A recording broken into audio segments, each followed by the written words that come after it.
These are some fully trimmed rear seat covers for the Austin Healey BN4 and BT7 models. Note, it's applicable for all BT7s, but only the later BN4s, so the chassis number after 68,960 onwards.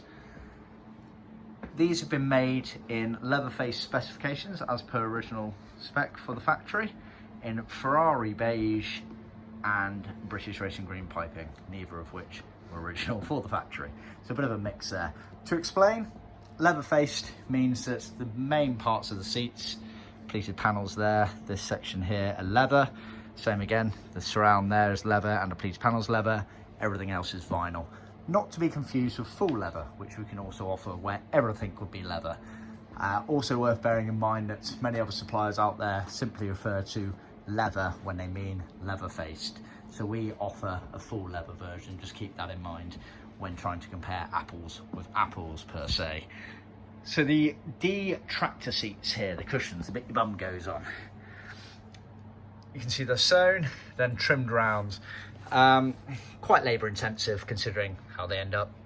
It's all about keeping the position of this piping here, getting the right amount of tension around here. You might want to add some padding in there to give it a bit of it effectively floats over, as you can see there, but you want the right tension and padding.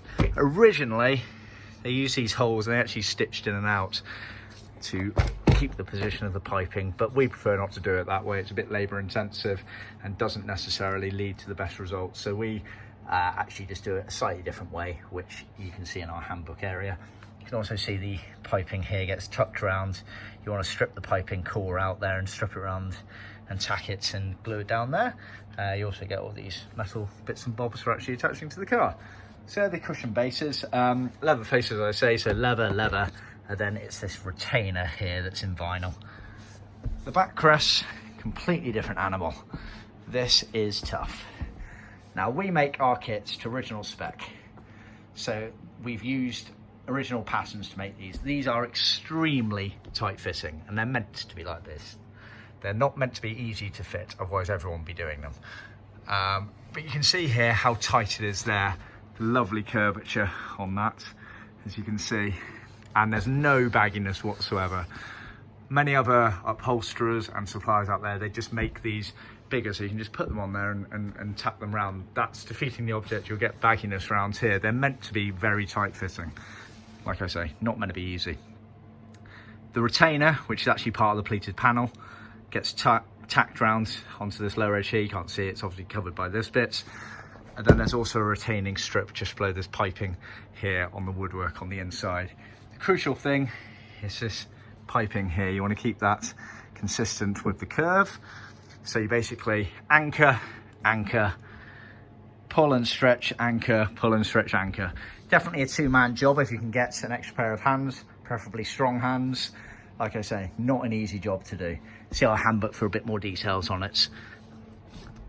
The piping around this back edge here is also quite tricky, but you want to make sure that's consistent all the way around. And then the back folds around and there's a bit of gluing, cutting, hiding of edges, bit of tacking here, folding around and tacking there. So quite a labour intensive rear seat backrest, but it looks the part.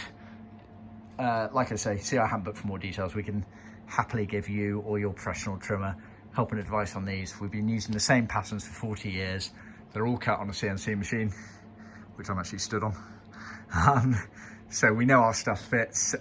Like I say, it might not be easy, but it's the correct way of doing it, and we're more than happy to help people if they get stuck, so just let us know. See our website for more details.